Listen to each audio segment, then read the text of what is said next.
not be the one to doubt us. 'Cause we've been putting in the hours. We only taking what was ours. So you better not be the one to doubt us. 'Cause we gon' blow your mind.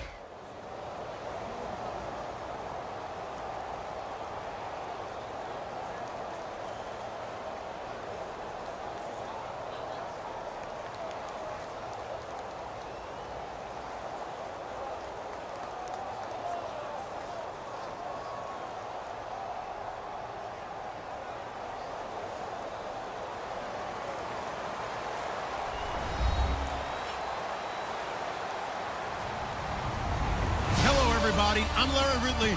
You're tuned in to the NFL on EA Sports. As we head towards kickoff, two quarterbacks will be on the field today trying to push their team to victory. It's Roethlisberger Steelers going up against Wilson Seahawks. So let's get you up to CenturyLink Field in Seattle. On the call, here are Brandon Godden and Charles Davis. Larry, EA Sports coverage of the NFL brings us to the Evergreen State and CenturyLink Field in Seattle.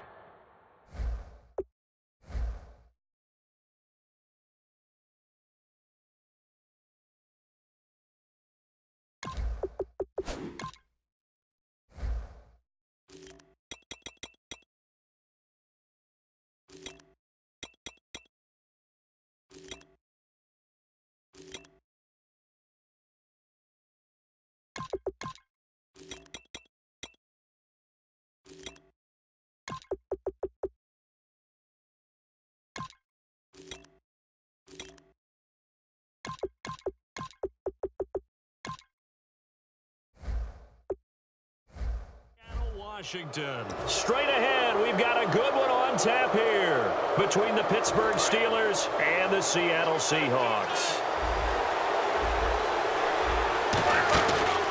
On the counter, here's Bell.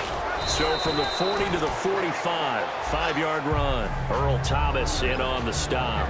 This offense has some speed, and certainly Martavis Bryant, he has some speed. He has that, and he has size.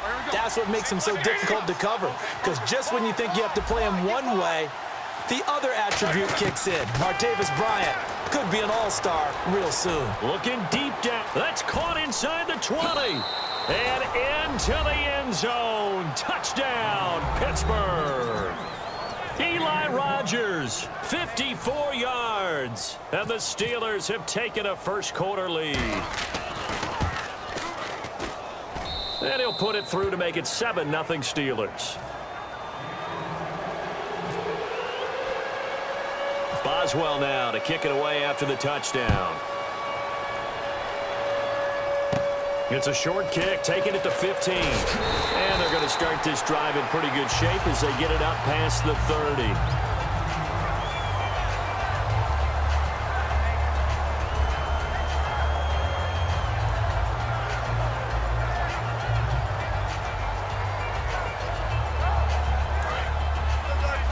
Shift together here from the D-line.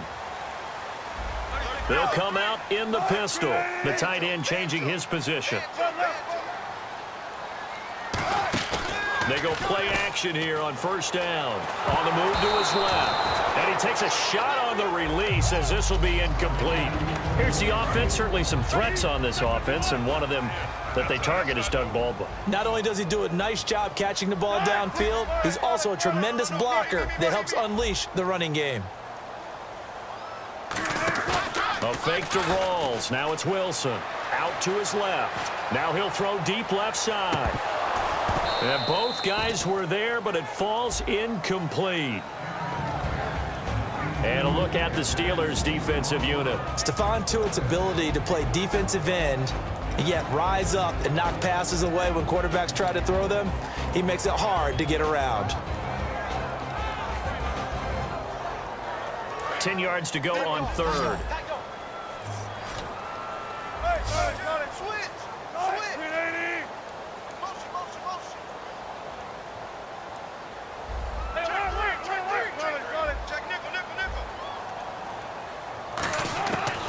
third down. Wilson. He's got Lockett.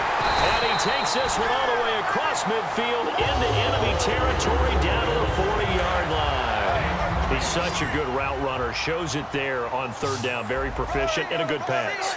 And you know what I've observed over the years in the NFL? The better a route runner you are, the more confidence your guy's going to have in you to go to you in important times because he can trust you being in the right spot, and they connected there and picked up a first down. I hope I don't sound too rah-rah on that one, but that's the exact right throw. Either your receiver gets it or no one gets it. Give him a lot of credit for being really precise with it. Got rid of it. No one got it. And he motions the wide receiver. 2nd and 10. It's Wilson again. And that one got tipped. Kind of threw everything off. It brings up third. You got to give some credit. They're able to hop up in the air and bat that one away. And that's frustrating for an offensive lineman because the only recourse is when he goes in the air to try and get some type of pop or a shove, hoping to bring his arms down. And he couldn't hang on to it through the contact. Incomplete. We know it's not an easy job to go out and catch passes when people are trying to tackle you and knock the ball away. But the bottom line is, that's a pass he's got to have and a pass he should have caught. And this is good from 57 yards out. That was bombs away right there. It's really something. Even when he's hitting these from distance, big-time distance, he manages to put them right down the middle, doesn't he? No doubt about that one. Never a doubt. And this is no extra point. That's 50-plus. And that's the definition of splitting the uprights. And Pittsburgh getting set to take the field. And they were able to punch it in the end zone last time. They'll be looking to do that again here for the defense. Obviously, they'll be looking to stop them from punching it back in the end zone. It always is punch-counter-punch, isn't it? And which team has the advantage? Well, let's just go back. Last time on offense, they rolled downfield, got into a good rhythm. You can see a little more bounce in and out of the huddle. You can see the sideline really get into the game. So defensively, you're thinking to yourself, how do we take that away from them? How do we get the advantage back? Let's see what they come up with. I think pressure is always the first way to go. You love pressure. I love it. We'll see if they dial it up this drive. Now Roethlisberger to throw on 2nd down. Man open right side. It's Rodgers. And they get him down, but not before he takes it across the 40-yard line. And defensively, they were in zone coverage there. Do you have to be a little careful? You're losing playing against a good quarterback like he is to not play too much zone?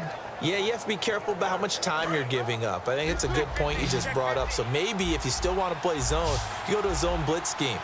And you can drop anyone out of your defensive front. Defensive end, defensive tackle. It doesn't matter. You just exchange someone to bring more pressure towards the quarterback and still try and cover downfield. And he finds a man with a crossing route. And he is out of bounds inside the 30. 30 yards on the pickup there. And that'll be good for a Pittsburgh first.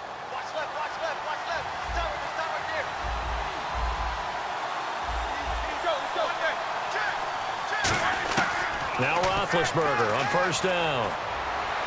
Toward the sideline, and look at that catch. Dragging the toes, and that's going to be a 1st down. Well done.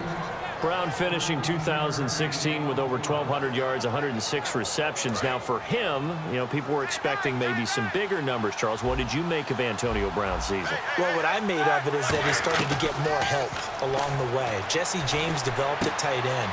Once Le'Veon Bell got into the lineup, he started to catch passes out of the backfield and ate up a few numbers as well. So Big Ben had more targets to throw it to. That should help Antonio Brown going forward in 2017 because he'll still be the primary guy. But when you get help, boy, you can make bigger plays downfield. Now Bell, and he stopped immediately there. It's a loss of a yard there, and now 2nd down.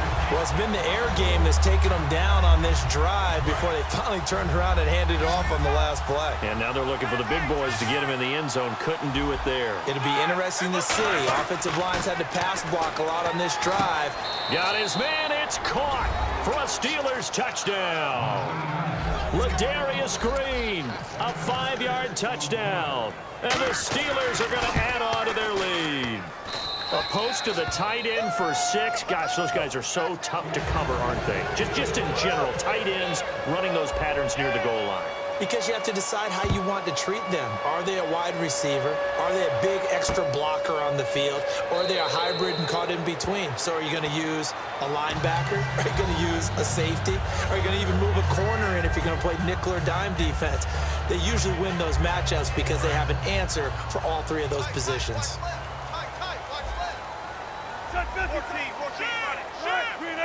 In motion is the tight end, Graham. Now a play fake here on first down. Sliding out of the pocket. It's caught on the left side by Curse. A really nice gain of 25 yards. Well, we know he's got the speed there. He needed the speed and the hands. A great catch. And because of that speed, you have to respect it as a defender. So you have to either play off or make sure you're somehow in contact with him. And he's able to do exactly what you said. Use the speed to his advantage and go up and get the football. That's a big-time play right there. Off the play fake to Rawls. Wilson steps away to his left. Now he's going to let it go deep. And this is taken in at the 5. Alongside my broadcast partner, Charles Davis, Brandon Gaudin hits the Seahawks with a football to begin quarter number 2. And they've got it here with a first down.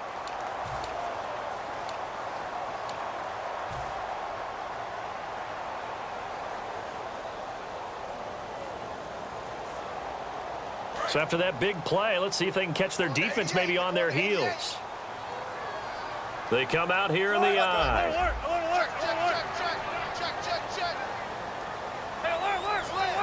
In motion right is the tight end. They'll try to run with Rawls. And he'll get blown up behind the line of scrimmage. Back at the 6. That's going to go as a loss of a yard, and it'll be second down.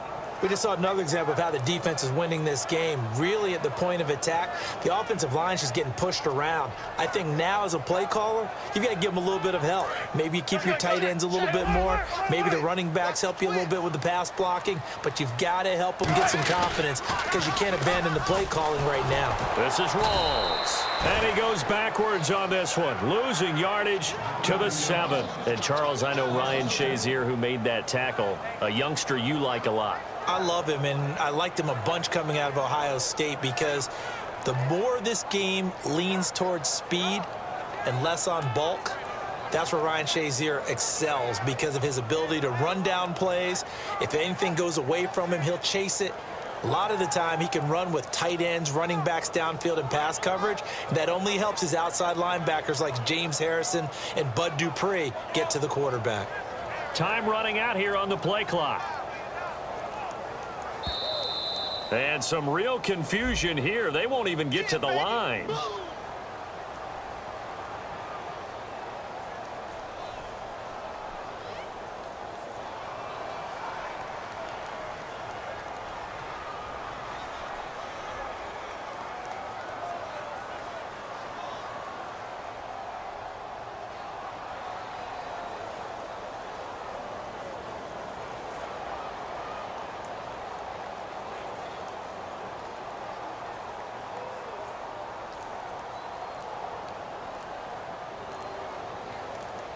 Play clock winding down.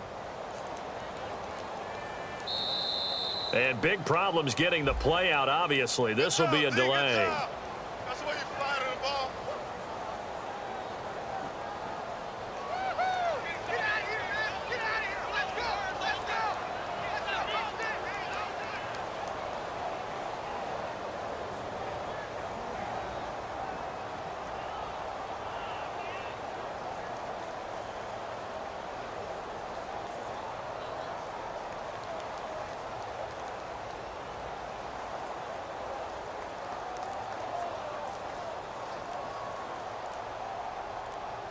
They'll need to get the play off quickly.